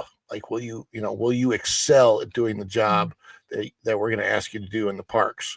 And also, their big thing is they want 40% of their cast members are college program kids now. So they're going to try to they don't want to pay anybody. Like they want to pay as little No, as they can. they They want don't. to, they're just not getting, and the funny thing is, and people know this, 10 years ago, of course, they paid crap. They paid even worse than they do now. Because there was so much fighting for it, they had no choice but to raise those. But people wanted to go to work for Disney for a different reason. There was the high level reputation. And I think that kids, young people getting into their teens and college age now, Disney does not have the reputation for them that it had 10 years ago. So they're having a lot more difficulty attracting good cast members now, too. It It's doesn't have just the resume appeal that it used to have, not at No. all. and that Not at all. changed very fast in a very short amount of time, and that's Yep. really sad because Disney used to be a big resume builder. It was a big, "Ooh," "you worked for this company," and once upon a time, it wasn't easy to get hired on with Disney. They were very particular and very picky about who they hired. But the hospitality has changed too with the difference between Universal and Disney here, and that's kind of where I was going in that direction was, Mm. um, on the one hand, Universal, if you ask them about other attractions in the area, team members they'll tell you, "Oh yeah, you can take this road or whatever." At Disney, it's the polar opposite. So there's this, uh opposite thing going on here with that kinda hospitality, and on top of that, Disney's customer service has plummeted so much. Oh my I gosh, feel like yes. that hospitality just isn't there anymore. When you walk into the parks, afraid to show you're an annual pass holder because you're afraid to get an attitude from a cast member on the other side of you, that's a problem. That's a serious problem. Because one Well, and thing I'll add it's is, at least with Universal, when I walk in as a pass holder, even at the even at the toll booth, you know, to pay for parking, I'll scan your pass. Thank you so much for being for being a pass member. And I'll get this, pass holder. I'll get this repeatedly throughout the Yep, park at Universal. Thank you for being a pass holder. Guess what? If you go over to the pass yep, holder lounge, you get this, you get this, you get a discount on this, you get a special dining room that you can dine yep. at Confisco World. I mean, Busch they Gardens, loaded, SeaWorld, yeah, same way. The first thing they ask you is, "Do you have any discounts with us, your annual yes. pass holder?" And I gotta tell you, at Busch Gardens, it's a little interesting at Busch Gardens in Tampa because it it's too easy at this point to just say yes. They don't even ask for proof. You can just about say yes, and they'll Hmm. give you the discount. I'm not Hmm. advising people, but I found it a little weird when I was home last year that when we went there, they were a little little too accommodating, and I'm like ready to whip out my pass, and she's like, "No, it's okay." I'm like, "Mm." Yeah. But then again, it's a local park, so they probably care less. I don't know. But to kind of summarize with what the Forbes article is saying is they've compiled a good amount of public responses to what Disney is doing with replacing Rivers of America. Of course, they've got a comment from WDW Pro. No one wants to replace Rivers of America. You have other people saying, I don't know how we can make this any clearer to you. We don't want this. And another point, which is a really, really good one. Apparently, this person, Buzz Bradley, explained that anyone under 45 years old has probably never seen a turn of the century working riverboat once in their lives unless they live in a river city with a waterfront, with a waterfront district. And I kind of get this, but from like say the flip side of Epcot. Like when I was a kid, I was like, I don't know if I'm ever going to get to go to Japan. I don't know when that's ever going to happen, but I can go over to the Japan Pavilion and Epcot and get a good idea of what it's like. Asking, the cultural representatives that are there. One of the coolest things was going there, getting a fan, and having my name written in kanji script. It was actually too long, so I had to use a nickname for that, for them to put it on the fan. But experiences like that, and Walt Disney World, especially the Magic Kingdom, is supposed to be the epitome of the American experience, where we came from, how we expanded, how our country came to be. Like for Hall of Presidents, granted, yes, it is a great place to take a nap. Not kidding, done it before. But one of the coolest things about that is, especially for people who are not from this country, to understand how our country came about, why we are so different, why we are so unique, and all the sacrifices that we had to go through with this particular country. So it was to keep that experience intact. And that was experiences like, say, they wanted to put over in Tokyo Disneyland, well, it used to be Euro Disneyland, now it's Disneyland Paris. But that was the thing, the American experience. And now you have a group of people led by some dude who used to be a weatherman, who's worried that if he leaves Disney, he's not going to be able to, eat at Spago regularly and, rub elbows with his Hollywood friends. You don't have people supporting that experience anymore. And the thing is, regular people visiting the parks have figured that out. And it's like, okay, if you're not going to give us what it is that we want, and we are telling you under no uncertain terms, people don't want this, we're not going to pay for this, and you do this at your own peril. And it is, again, like you said, a $17 billion mistake, paving over Rivers of America and basically trashing American culture. And I have to say, at least from how other cultures would see it, if you don't have any respect for your own culture, we really don't have any respect, for you. For anyone or anything. Yeah. Yeah. It's Yep, and that's pretty much the sentiment overseas is, they find it very off-putting for Americans to speak poorly of their own country. So They find it weird, off-putting, and downright just bizarre. And then it's not attractive at all. They do not find it funny. They find it disturbing and frankly concerning. And these are our foreigners looking, our allies looking at us that way. Disney says they have $17 billion allocated specifically. I think it's specifically for Walt Disney World, correct? Mm-hmm. Like out of Yes. there's a $60 billion, and then out of that 67. Okay. Epic Universe costs about $4 billion to build. That's the estimated cost. So you're telling me you have 4 times the amount of money available at Walt Disney World to spend on theme parks that it costs to build an entire theme park for Universal, and you can't just add a fifth gate? Like, why on God's green Mm. earth are they not adding a fifth gate? They have places for it. They have, I mean, it's like, I mean, we sure are paying prices for a fifth gate. You'd think they'd have 5 parks at the prices we're Oh paying my now. gosh, yes. You would so it, think so. But for them, it's it's, just like it would take work to create a fifth gate. It's like, why do we want to create something new? Why do we they want to must, take a risk on that? but Oh, they and they're must still having know. to create new with these lands. They're not evading that is the thing. So yeah, if they want to IP stuff, well, build a Pixar park and go with it. I know, right? IP everywhere. Pixar be the perfect studio to do that with.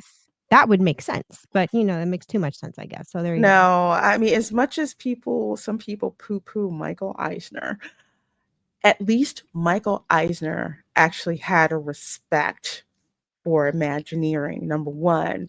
Number two, wanted to put stuff out there that people wanted to willingly pay for because of the experiences and everything that was out there, even merchandising. Certain merchandise people, it was like, shut up and take my money with the stuff that they would have, in the Disney parks. Case in point, with pin trading, it used to be, this stuff is amazing. Now it's like the crap that they have out there now. It's just like, I don't want to spend any money on that. But that's when you get away from people who are willing to create magic and to create a product that people see value in. Because see, this is the difference between something that's expensive and something that's just like, okay, I'm willing to pay that because I'm Yep. going to get a value in return. Because remember back in the day when Disney would say, hey, guess what? You can bring a whole family of 4 to the parks for like, what? I think it was like $3,000 or something like that. And we have extra magic hours no matter what level of resort you stay at. You get Yep. these 3 extra hours in the evening.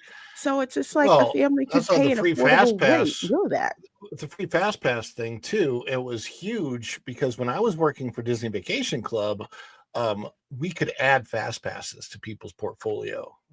Because they were Mhm. free, but you were limited, right? You can only hold 3 of them at a time. Well, guess what?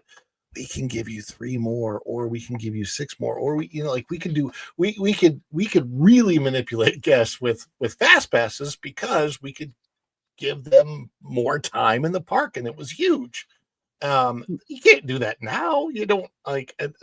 They wouldn't let you give away anything.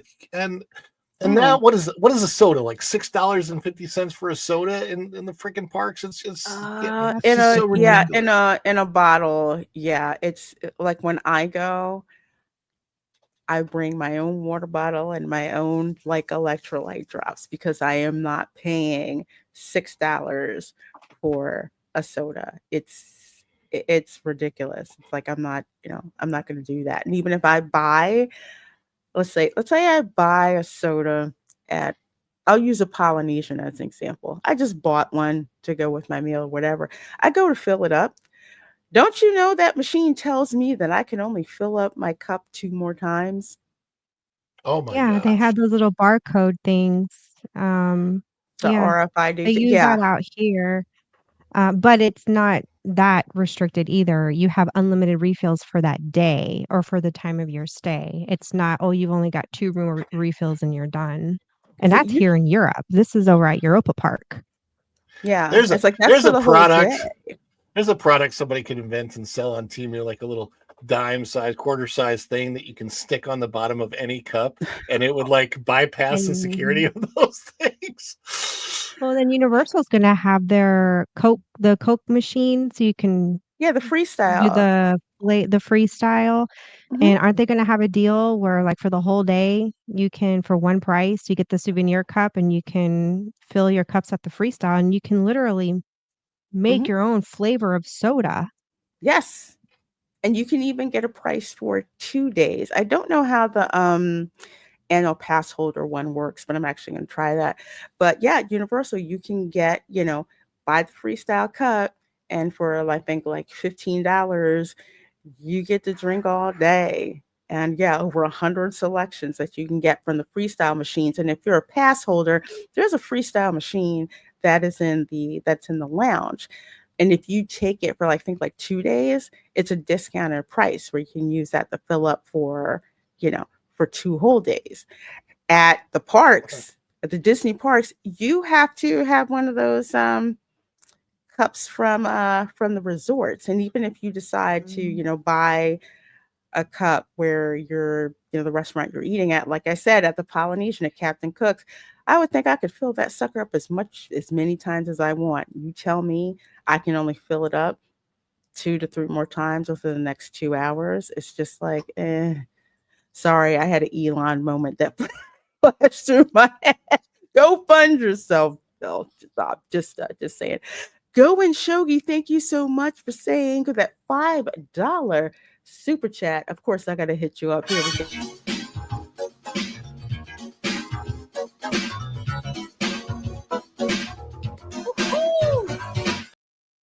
Love that one. Go and Shogi says they can't build one ride. Imagine the disaster an entire new park gate would entail more than they won't. They can't. Yeah, because of expansions will be a disaster. Totally.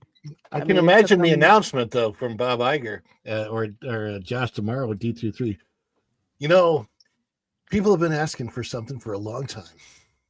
And that something, as we all know, is a fifth gate. So this year at D23, I, Josh Tomorrow, am announcing the fifth gate at Walt Disney World, Lester's Possum Park. I'm sorry, I can see Lester like I do not continue this park.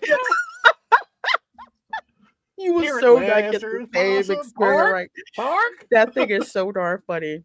Which reminds me, there's a Goofy movie, I think documentary coming out on Disney Plus. I do want to see that because that's, oh my gosh, Lester's Possum Park. They took Disney and merged it with a little bit of Gatorland. Honestly, if you watch it, when the kid says, "I don't want to get," he's dragging him. It's got like the little gator mouth thing. It's so funny. But anyway, thank you so much for that $5 super chat. Go and Shogi. And before we wrap up the stream, Cars Dirt Track is not going to beat this. So this is over at the Ministry of Magic, Battle for the Ministry over at Epic Universe. This is the queue area. Yep. Air conditioned and massive. I'm trying to see if there's a person in the picture so I can get the scale. I would love to know literally 5 stories tall. How many can it hold? I'm just curious. It's got to be in the thousands. That's a massive area. It's got to be. So I don't think I've seen one like this. With Escape from Gringotts, it goes straight, and then you have to go down a spiral staircase because it's like a bank lobby with the goblins on both sides acting like they're doing you a favor, But it's like if you see the Harry Potter movies, it's like this open space where people are walking around, so the throughput has to be insane. This up here is an LED banner that changes. So you'll have different renderings that are going on. Mainly Dolores Umbridge. Yes, it's exactly like this. If they wanted to, they could get rid of the chain things, the markers, and literally film in there if they wanted to. And they might. You never know. I mean, you never know what they got up their sleeve. They could use this for anything. Yeah, my wife, when the first time we ever went to Diagon Alley, my wife said, "Is this where they filmed Harry Potter?"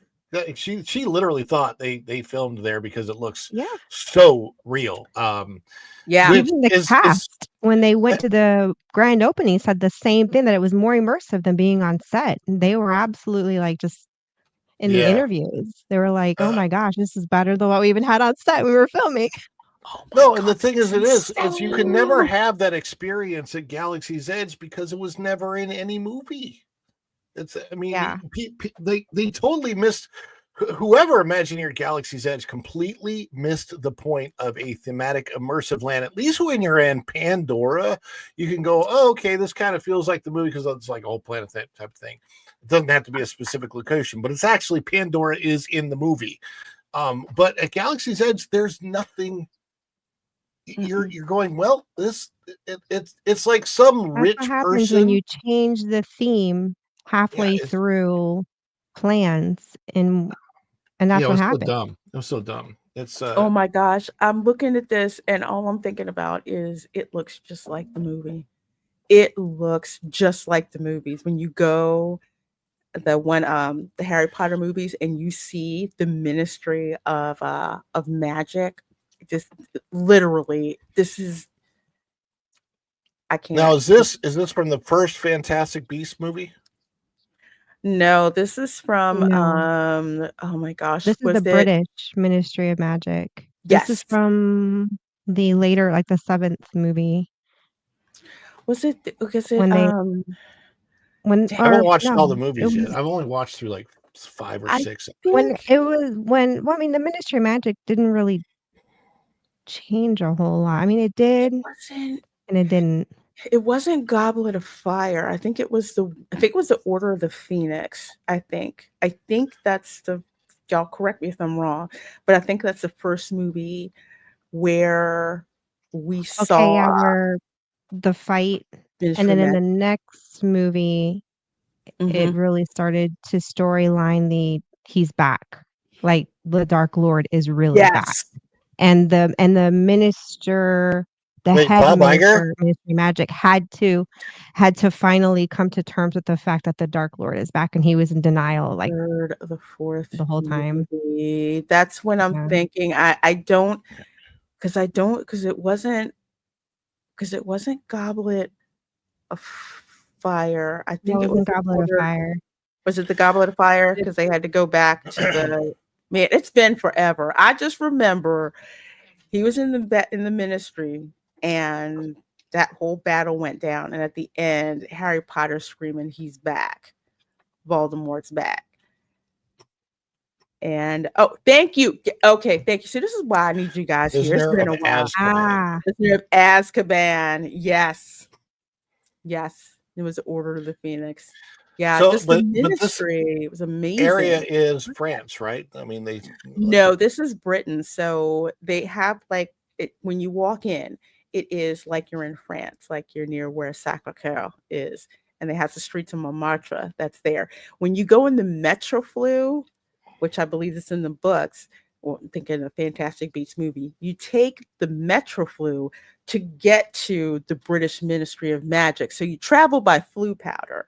So you go through the Metroflux and you wind up here, coming out of one of yeah. these places here, and then you walk in here to the Ministry of Magic. So this is what we saw in the movies. So the fact that Mhm. yet again they have put this together, it is amazing. And the Ministry of Magic, it's like the way that you have to zip through certain parts that's in the actual movie. So oh my god, yeah, do you see their statue? Oh god. Dang it, I It may not can't. be it may not be the most storyline accurate, but because this IP prints money the way that it does so Yes. effortlessly, there's so much grace that is, like, being extended to Universal, um, and I can't blame them. I would have done the same thing, try to bring in Fantastic Beasts as terrible as those movies were. Visually, they were great, it was just the Mhm. stories were crap. Um, and then still bringing in the British Ministry of Magic, which, comparatively speaking, is more popular than anything from the Beast, True. movies. So, kinda well, blending the 2 where you could have your cake and eat it too, it works, and because it's so ornate and so to scale, it's like they're forgiven. Like, no, what's they're not the really gonna get a lot of pushback from the fans. Oh, yeah, sorry, that's what's right. what's the That's right. author's name? J.K. Rowling. J.K. Yeah, Rowling? J.K. Rowling. So my question is, and I'm because I would assume that J.K. Rowling herself has been here already because then doesn't she have to sign off on every single one of these things, like Yes. visually herself? Yes. Yeah, she's got the final approval. Yep. That's why, Hogsmeade looks the way that it does. That's why Harry Potter and the Forbidden Journey looks the way it does. The Wards and Gringotts looks the way that I have it to say, that it does. that would be a dream of mine to go through every single one of these lands with J.K. Rowling. Like, how freaking cool would that be to actually be with the creator of Harry Potter going through all these lands with her? Oh my gosh. Plus she could explain things that I would never, my gosh. Plus it would blow up my YouTube channel. But for real, the Ministry of Magic, that is like the epitome of Harry Potter. That's like pretty much where all roads lead to the Ministry of Magic. So the fact that we're going to be able to experience that, you know what, I'm probably going to be tearing up. Yes, can we appreciate that Umbridge is in prison? Dolores Umbridge is the only person you would hate more than Voldemort. Yeah. Yes. Oh, she was a real. Oh, she that was woman. awful. I mean, kudos to the actress because she nailed it, and ooh, she really got me going. Like I can't stand that character. I can't. That's who I call Nancy Pelosi, Dolores Umbridge. Oh, ouch. That's pretty bad. I do. That's pretty bad. I think I like Dolores Umbridge more than I do. More than I do Nancy Pelosi, but I'm sorry. When that came out immediately, I was like, man, that chick reminds me of Nancy Pelosi. Yes, I can't wait either. This is going to be amazing. And always, we are going to keep you up to date on this channel with what's going on, of course, with Epic Universe, all the theme parks, but especially with Epic Universe because, my gosh, I can't wait. But we got to wrap up the show. So thank you guys so much for being here. We sure do appreciate it. You're on the replay crew. Make sure you say hashtag replay crew. Let us know how you like the stream. Let's see, Erica, what do you have going on and where can people find you? Absolutely nothing. Still. You're stream hopping. That's okay. That's something. We stream hopping. That's what we're doing. Just stream hopping. Stream hopping. That used to be my life. For real. But folks, got to subscribe to Erica. You can see her over on WDW Pro's channel, also on T3PO, I believe, as well. So you do not want to miss that. Ron, where can people find you and what do you have happening? All right, so Monday through Friday at 9:30 a.m., we do the Daily Dish, covering the latest in pop culture and theme park news and my takes on some of that stuff, which will stream automatically right into Culture Casino's 6-Minute Daily at 10:45 a.m. whenever he starts that. So it's a place to start your day on a good note. We have fun over there. And then of course I'm usually on WDW Pro show on Tuesdays. Sometimes Tuesdays I don't sleep because Tuesdays are I start off there, and I could be on that Morning Magic, WDW Pro, T3PO, Lorena at Night, Spice Lounge. If I don't make it to the Spice Lounge, you know why? Because it's like, but yeah. And then right now, I have a vlog that I'm uploading on my channel. It's got 16 minutes left because it's a 4K vlog of Stella Nova and Terra Luna and the Epic Universe Preview Center at City Walk, a full-blown family vlog where where my son also lets you know what he likes, which is really important. I see a lot of vlogs and they don't take the kids along, and so you don't get that perspective, which is what you want when you're going to go on vacation. So having the kids' perspective, I think, is important. And he's 12, so pretty good age where he can take advantage of almost all the little kid and big kid things. So you've got that.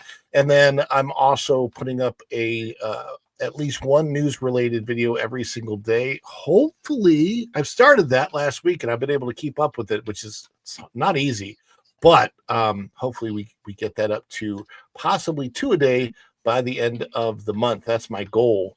And so, yeah, and I've had to cover way too much of Rachel Zegler. I will be happy when she's out of the news cycle because she is annoying as all get out. And I really just want her to go away. Please, Hollywood, don't hire that person again. Also, and because I've had to cover her so much, you know what I noticed about Rachel Zegler?